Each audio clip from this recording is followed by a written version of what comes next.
Goedemorgen. Welkom hier. Ik wens dat iedereen wordt zich hier je laten veilen. Zoveel als van u daar best hoe die hand hier is. Wanneer niet is die dat jeet, dan werden we nu bloos door hand komen. We hebben klaar hebben, we zijn op bereik te steden. We willen weer de boodschap nemen van Deo, we hebben beden. Voordat u best een wondervolle God. Zo zei hij wondervol. Dankzij als u de wereld merken deed, dat u de jaren wees voor het melk, dat de veil van Deo in de lof liggen, de melk dat de beinde van Deo zendt, de melk dat de zon opgekomen wordt en ingegaan wordt.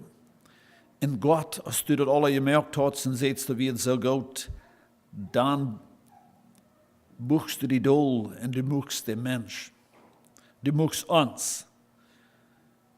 En du boekst die doel en du bloos die lof en de mens neer dat die van dien leven wordt schreeuwen. En van daar zijn we immer nog hier. Als die wat leven dan. Die niet gingen. God, we danken u voor die woord wat zo wondervol is. Wat zo wondervol ons dingen erklaren deed. Zo wondervol ons dingen leert. Ik dank de hemelse Vader. Wat we zijn doen en wat we als je waast. We zijn hoe we van jou zijn. En we zijn het eerste woord hoe we gaan gaan. En ik bid dat u van jou morgens wordt die waren openbaar in ons. Ik bid dat u wordt te ons dingen klaar maken. En hemelse Vader, dat we worden van jou door zijn. Hoe du was hadden we van jou zijn. En Jezus in naam. Amen. God heeft ons wat op ons gezegd, heeft niet. We zijn zo rijk. We hadden het zo zeer schijn. En zijn dat op ons gewaand. We worden lang kennen van dat reden, wo schijn we dat gaan, al die goede dingen. Maar we hebben van jou niet de tijd, terwijl we nu niet de tijd voor dat nemen hier des morgens. Because we hebben een wondervolle timer. En timer wat ons op ons nodig is, dat we dat verstaan doen. En timer wat ons op ons naar vrijgeven deed, wanneer we dat verstaan doen. Zo, ik wil, wanneer je wel blij dat we naar 2 Korinthe in je Bijbel. En noem 3 kapitel. Manchmal, wanneer we de Bijbel lezen, dan, ik weet niet of jullie dat zeggen, maar mij is het dat ik lees de Bijbel, heel gelijk als ik de Engels lezen doe, als ik de Duits lezen doe. Maar dan zijn er weer bijna wat we vandaag niet meer veel verbroken doen. En nogmaals, als we gewoon woord bijna wat we vandaag anders broken doen, als de Bijbel het brokt. En dan worden we manchmal meest een beetje, durcheinander doen. En dan kan het even oninteressant worden. En dan kan ze ook doorkomen dat we het plus niet verstaan doen. Wanneer ik 2 Korinthe 3 kapitel lezen doe, dan jet me dat beste te staat. Wij in de brug zijn weer als ik niet wat je wilt had te broeken. Maar wanneer we hier lezen nu 2 Korinthe 3 kapitel. En de timer van de non existent, dan neem ik uit dit kapitel, non existent, das Amt, das den Geist gibt. Dat is hier im 7. Vers, da sagt het, so aber das Amt, das durch die Buchstaben tötet. Wanneer het hier redet van deel van een ambt, dan redet het hier van dat het als oorstelt wat te doen. Want we hebben ons ook, en veel van jullie hebben ambt. Een van het ambt is, heeft vielleicht de Kirche te oorstelt, maar dan hebben we ook nog een ander ambt, en dat is, dat ik zie einfach de man tussen mijn huis, of ik zie de man tussen mijn huis, en ik ga een opgave. En die ambt fordert dat van die dat du was wat vorig brengt. Wanneer het hier van een ambt redet van jou, dat meint dat er is een arbeid wat er zal vorig gemerkt, of een arbeid wat er zal gedaan worden. Zo dat zegt hier, so aber das Amt, das durch die Buchstaben tötet und in die Steine gebildet war, Klarheit hatte. So hier wird einfach eine Abgabe gesagt op something wat er wordt doodmerken. En daarna wordt het zo klaar dat het wordt een steen geschreven zijn. Ist das nicht wunderbar? Und dort sagt, und dort ist, dann braucht das Wort Klarheit. Wie würde das vielleicht jemand brauchen aus einer Herrlichkeit? Das Wort Klarheit hier, wenn wir denken, dann als Jesus auf dem Berg mit seinen 3 Jüngern wird, dann haben wir dort das Wort verklärt. Jesus fängt an zu dagen, so ein wittet Licht dagen wird. Da wird eine Klarheit. Hier redet von der Klarheit, das meint something, was dagen ist. Das ist nicht, wenn mir und die nicht wissen, was klar geworden ist. Das ist eine andere Sorte Klarheit. Aber wenn wie würde von der, das Wort vielleicht brauchen, aus seiner Dach. Wenn ich dort hinge uit het Fenster, uit der uitkijkt, dann ist das Dach. Das ist eine Klarheit. Wenn mir was klar geworden ist die Schuld hing in der Schuld, dort haben wir auch eine Klarheit. Aber was wir verstehen können, dort hier redet nicht von bloß, dass nu merkt, dass auf Englisch sagen wir, it makes sense, aber no, das ist Dach. So, wenn wir das Vers lesen, dann sagen wir nu, das ist das, dort ist eine Abgabe, das ist das Amt, dort hat die Abgabe gekriegt, dort zu merken. Und dort wird so klar, dort wird so Dach, dass die Menschen dort nicht mal sein wollen. Und da wird Moses. So da wird das gesagt, als Gott das gesagt hat, auf dem Berg Sinai, als Moses dann raufkam mit dieser steinerne Plote, an der steinerne Plote wird geschrieben von, du sollst nicht doodmerken, du sollst nicht stehlen, du sollst Gott ehren. All diese Gesetze werden wenn Inwohner dort nicht steht, dann sollen Menschen doodgemerkt. Da wird dann sich dort Amt und doodmerken det.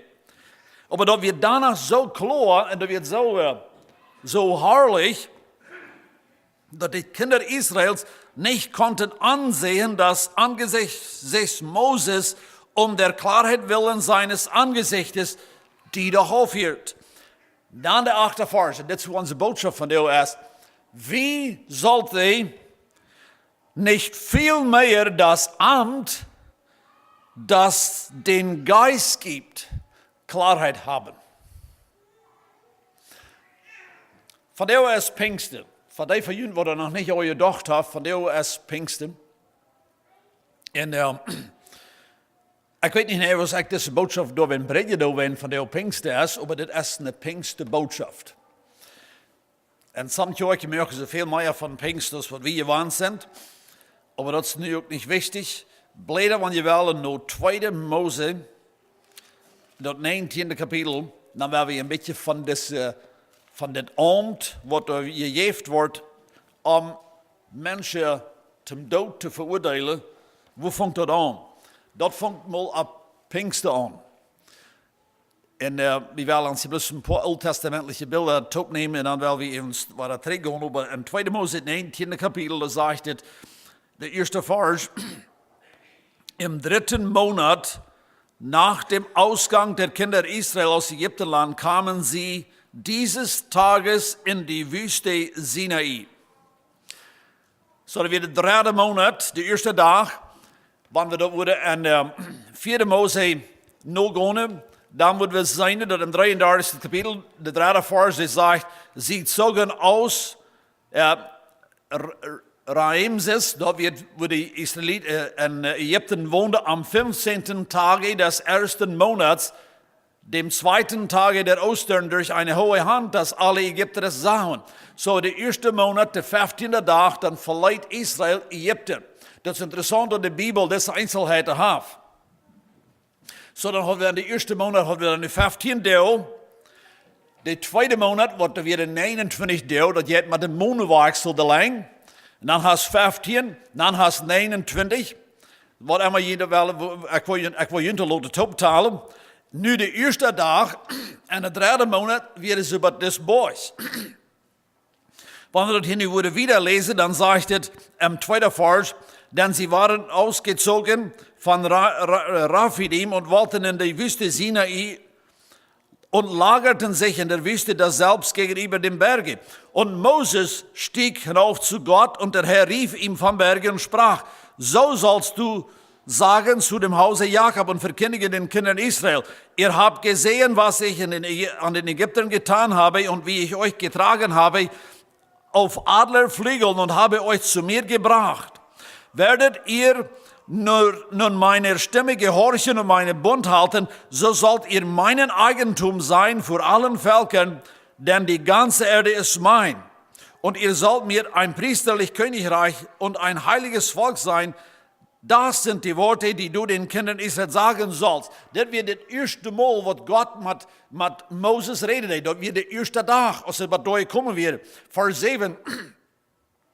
Mose kam und forderte die Ältesten im Volk und so wieder und so wieder. Und dann sagte am 10. Vers, und der Herr sprach zu Mose, geh hin zum Volk und heilige sie heute und morgen, dass sie die Kinder waschen und bereit sein auf den 3. Tage. Wenn man diese Solen alle optalen doen, dat is interessant, wat de Bibel dat heeft. Aber dann wird einmal dann kommen wie bei dem Total von 50 Deo.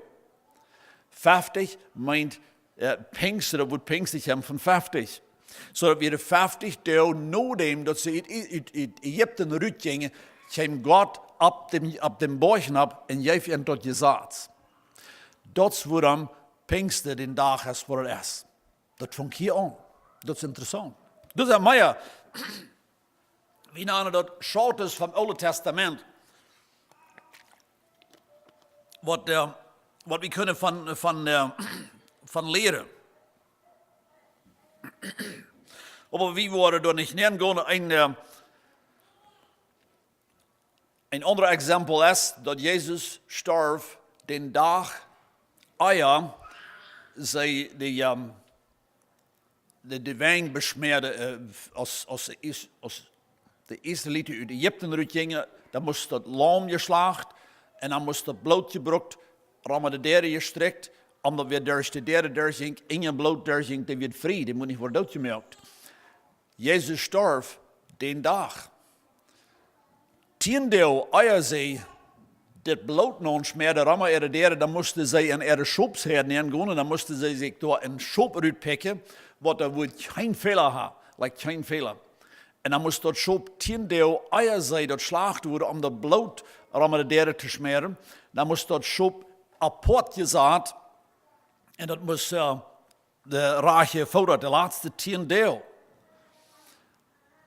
Den dag als Jezus in Jeruzalem neerkwam, dat weer de dag wat ze dit schop te zien zaten. Jezus weer dat geestelijke schop. En nou, we lopen dat nu maar alle door, wie willen van jou, en das Amt des Geistes moet een beetje inchecken. Zo, hier zijn een paar dingen, wat we vingen in 2 Mose. Ik wil het niet alle even lezen, wat we vingen doen is, dat God bestaat, dat eerste, zei hij te Moses, dat du zoals de älteste zei, dat er zal een tuin gebouwd worden, dat geen mens wordt op de boschen opkomen, want de 3 dagen, wanneer ik daar zijn, dan zal er een tuin zijn. Lees je het zelfs nu, ik wil in de tijd hebben, ik wil het niet alle even lezen. Zo, er moest een tuin, whatever van tuin dat weer, die moest gebouwd worden, en dan, de 3 dagen, als God dan erop kwam, en de ganze bosch, die scherret en die rekent, en God, die reed uit de wald uit, hij heeft de 10 geboden, reed God direct naar de Israëlieten, en de Israëlieten die gruwelden zich, en dan loot hij Mozes een boog op, en dan bestaat God te Mozes. Lees je het zelfs nog, dat is in het 19e kapitel, maar dan bestaat God te Mozes, go terug erop, en zei de Israëlieten, dat er zal een tuin gebouwd worden. En dan weet je wat het deed? Mozes zegt te God, de tuin is al gebouwd. En dan zegt God, Mozes, ik zei, dus is raufkomen, en de gingen dat zei, en Mozes moest raufkomen. En zei de gingen dat nog waren. Interessant, dat is in de Bijbel te vinden. Wat we van leren doen is dat God weer dat wichtig dat er wordt een tuin tussen am en de Israëlieten blijven. Is dat niet een wonderbare ding? En dan stonden de Israëlieten nu aan de andere zijde van deze tuin en God zegt en geeft hen de 10 geboden. En dan loopt hij Mozes een boosje op en dan werd hij er 40 dagen en 40 nachten. Dat is de dag wat God dat gezegd heeft, wie lezen hier in 2 Korinther 3 kapitel, das Amt, das den Tod, wo wir het hier waren? 2 Korinther 3 kapitel, de 7e vers.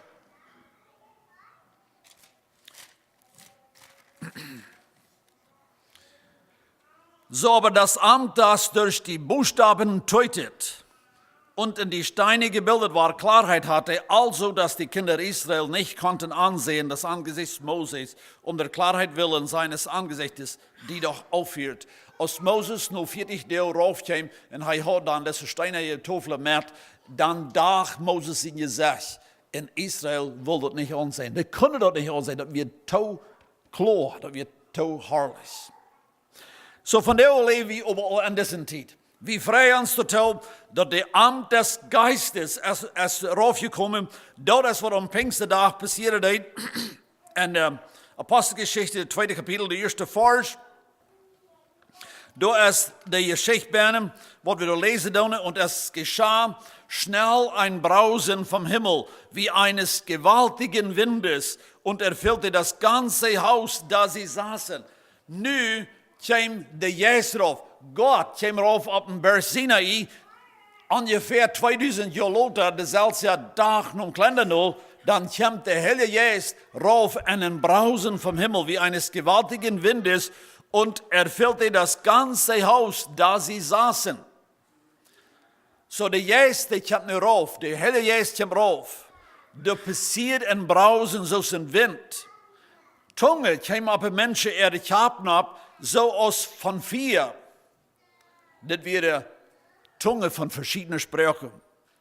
Und das sagt, dass die Menschen, die wurden voll des Heiligen Geistes. Wenn ihr blättert nur 2.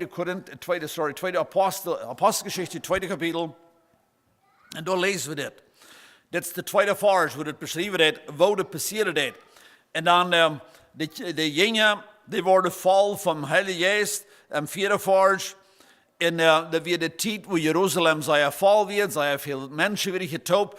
Und dann gingen die Jünger rüt und sie fangen an zu reden, was ihnen passiert wird. Und am 14. Vers, da fängt Petrus seine Botschaft an. Und es sagt, der Petrus, er hat hier eine Botschaft, von wo das alle prophezeit wird im Alten Testament. Und er sieht, wo Jesus wieder die wirkliche Segen Gottes gewesen. Und all das, da bracht Petrus sie an. Ich will uns von dir diese Frage stellen. Wie seid ihr von dir hier in dieser Kirche? Und ich bin mir ziemlich sicher, dass wir sitzen hier alle aus dir, wo sie sagen, naja, aber Ronald, das habe ich alle Eier gehört. Warum von dir war? Na, ich will uns dafür, wir sind alle obt, um noch mehr zu verstehen. Der Gefahr ist da, dass du und ich noch immer hinter dem Tun stehen und nicht das Amt des Geistes verstehen. Als Petrus gepredigt hat, das Tag, da muss man denken, dass bei diesem Tag stund Israel immer noch an der anderen Seite tun. Sie haben bloß das gesagt. Das würde uns interessant sein und wir würden da viel von lernen, aber wenn wir uns mal feststellen, wo wird ein Leben im Alten Testament, wenn du bloß an der anderen Seite tun, am Gesetz leben das. Ich glaube, du und ich worden mit viel von den Menschen top im Himmel sein ein Tag. Da wird dann auch ein Weg von selig worden. Da muss auch im Glauben passieren, aber wird ein Weg. Was wir weiter ist, dass aus Israel dort am Berg Sinai wird, dort Israel, die grühlte sich von Gott und der Rande war. Gott muss danach in Tünde bühren, Leute in Tünde bühren. Wir wollen von der auch noch das checken. Was ist der Unterschied von das Amt des Geistes oder das Amt des Buchstaben? Petrus hat gepredigt. Petrus hat erklärt, dass Jesus wird wirklich der Heiland. Und dann sagt er im 37. Vers, Apostelgeschichte, 2. Kapitel, da sie aber das hörten, ging es ihnen durchs Herz und sprachen zu Petrus und zu den anderen Aposteln, ihr Männer, liebe Brüder, was sollen wir tun? Wir realisieren, dass wir hat es Jesus umgebracht. Das Gesetz des Todes ist über uns. Es ist doch noch Hoffnung. You know, liebe Zuhörer, das ist, wo jeder einer von uns wahrscheinlich auch manchmal ist gewesen. Ich hoffe, wir sind alle at least einmal da gewesen. Wo wir auf einmal anschauen, dass das Amt des Todes, ich gehe verloren. ik heb mij dem dood verdiend. Ik verstoor dat nu. We gaan ons nog eenmaal bij voorstellen. Want als Moses of als God te de Israëlieten zei, du zult niet stelen. Dat wird God. De ganze bocht de scherret. De ganze bocht de rekert. Dat ganze lager Israëls is een angst. En hier is nu de God. En de God zegt, du zult niet stelen. En dan wordt u zegt, ik ga je stolen. Wat nu? Dat is God, wat dat zegt, dat is hier een bosch en de wald. En dat ganze ding, dat scherret. En ik ga je stolen. Of wat immer de zin moet zijn.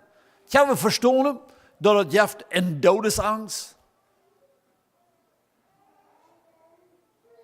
Das arm, das tötet. Dit zijn de lied, wat Petrus ook reden deed. En zij realize, zij erkenden, yes, wie hat ons verzindigt? Wie hat dem Jesus umgebracht? Liebe Brüder, was sollen wir tun? Was sollen wir tun? En dan komt het eerste Mal in de Bibel das Amt des Geistes. Hier is een opgave van vrijmelk.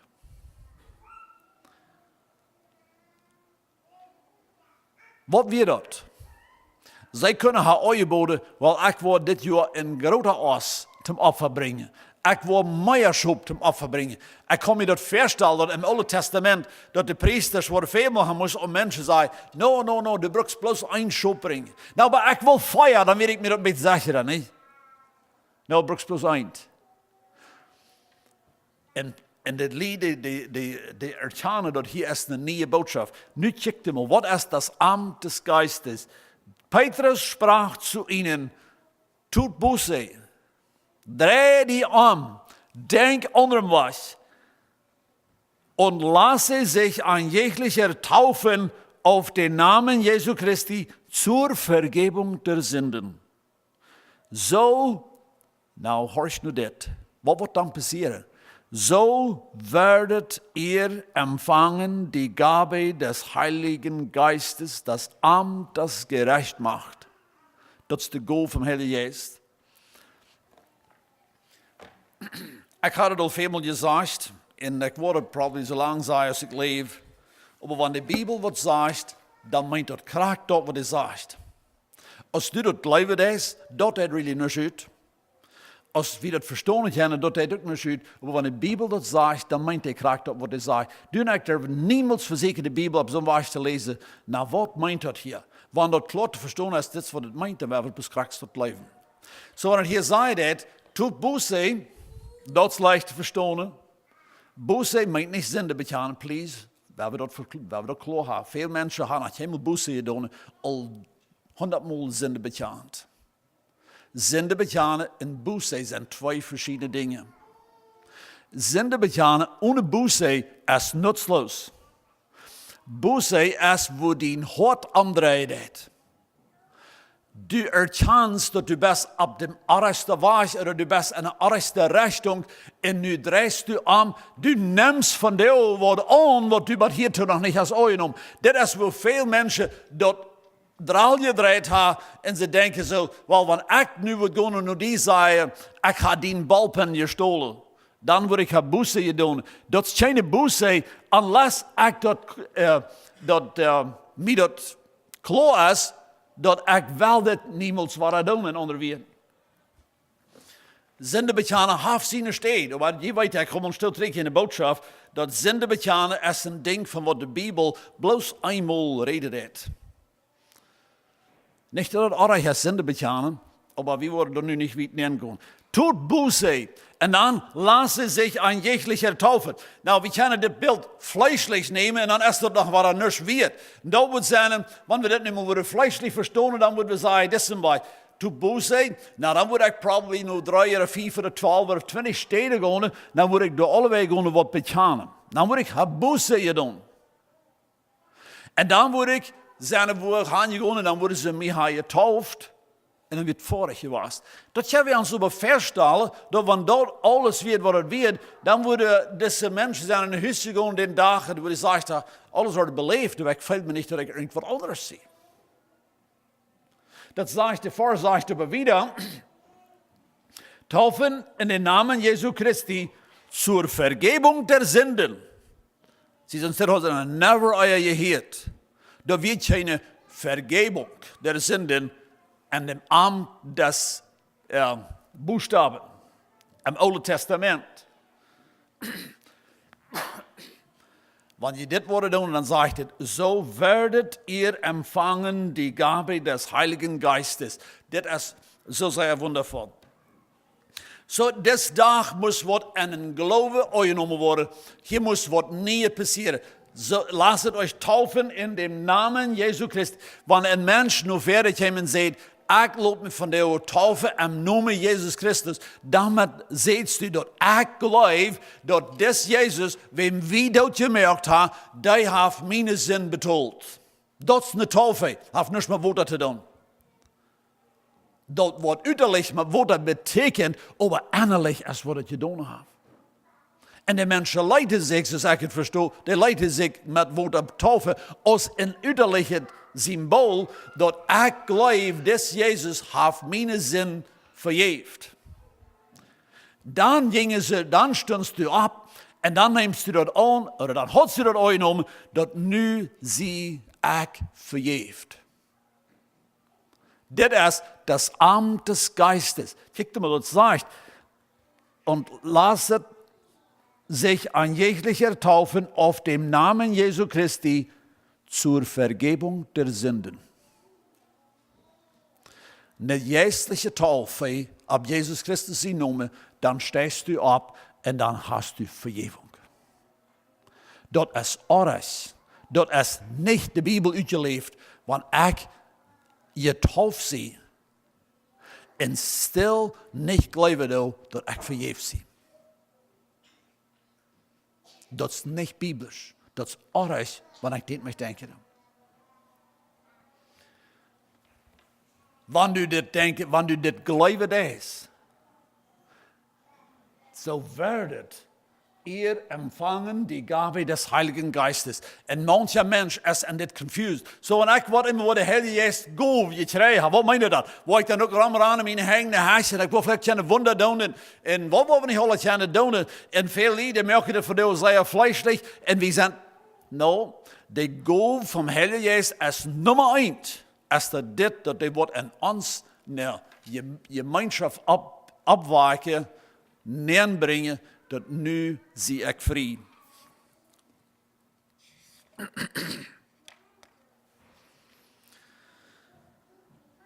Das Amt des Geistes, was ist das? Wir lesen hier in 2. Korinther 3. Kapitel, der 8. Vers, das ist sehr klar, sehr dag.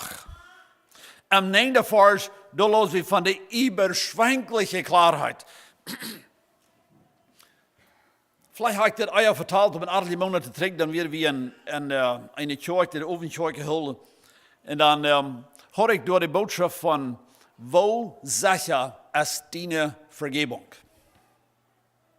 Und das ist meine Lieblingsbotschaft. Ich will von dir so viel als das sei, von allen Botschaften, die ich in meinem Leben gepredigt habe, ist keine Botschaft, was so viel Jehenspruch kriegt, als wenn ich predige, wo sicher unsere Vergebung ist. Eine Satz, dann werde ich nur eine Kirche. Und nur Kirche stimmt einer einfach bloß ab und sagt, das nehme ich nicht an. Da wird ich sagen, das ist ein guter Freund. Aber so nehme ich nicht an. So sicher ist doch nicht.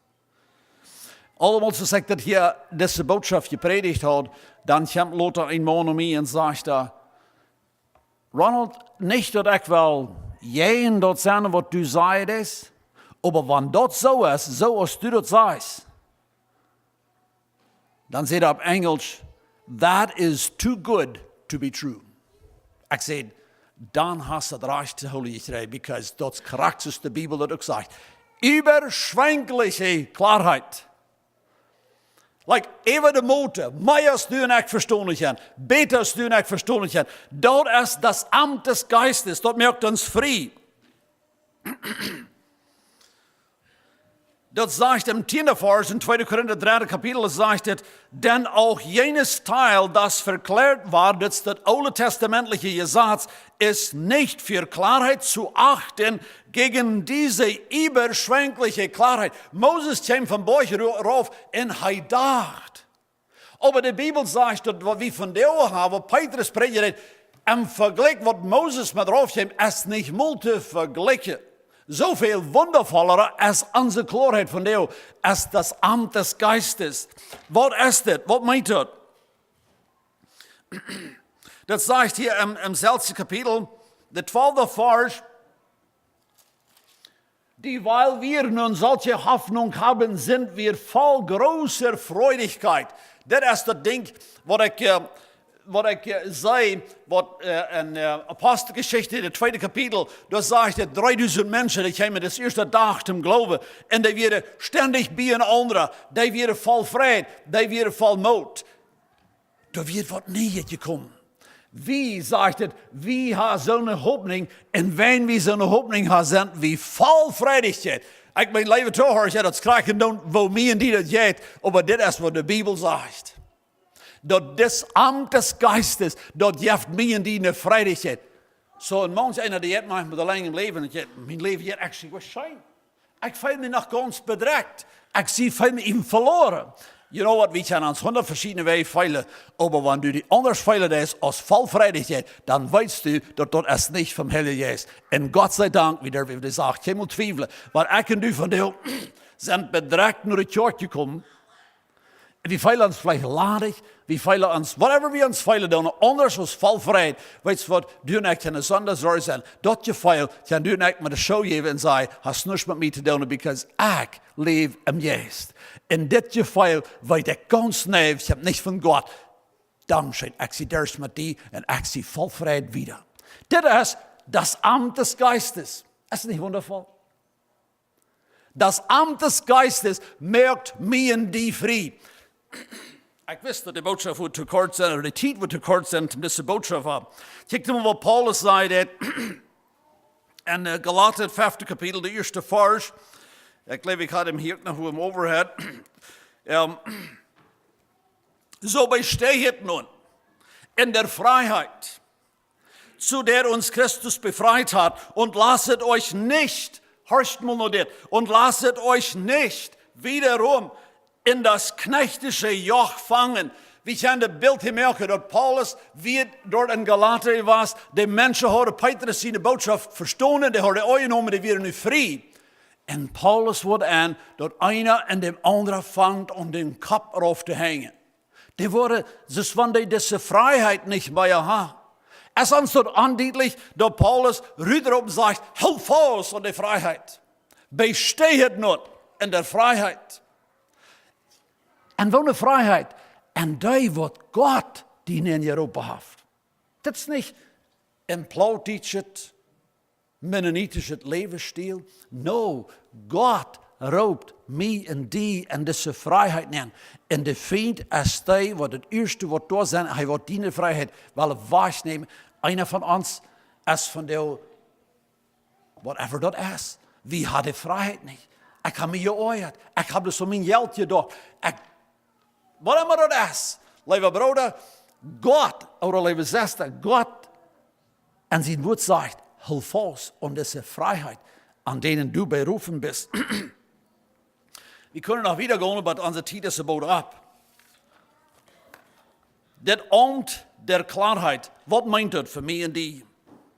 Ist das ein Geheimnis? Das Amt von der Freiheit, dat merkt dat du en ik God gelijk worden. Dat meint dat du en ik feilen een leven aan ons. We feilen een leven to God. Dit arm van de vrijheid, wat alle angst, wat we hebben van ons eigen leven, dat verloren gaan, wordt de angst alle wegnemen. Want du en ik van jou en angst en twijfel en onmoed en whatever dat alle is, want du en ik van jou en dat zijn, du kost biblisch van jou dort war stonden in seine Aktie beroepen tot de vrijheid. Mocht Gott uns dem Glauben stärken, wer wie von der sind, wird in dieser Freiheit leben.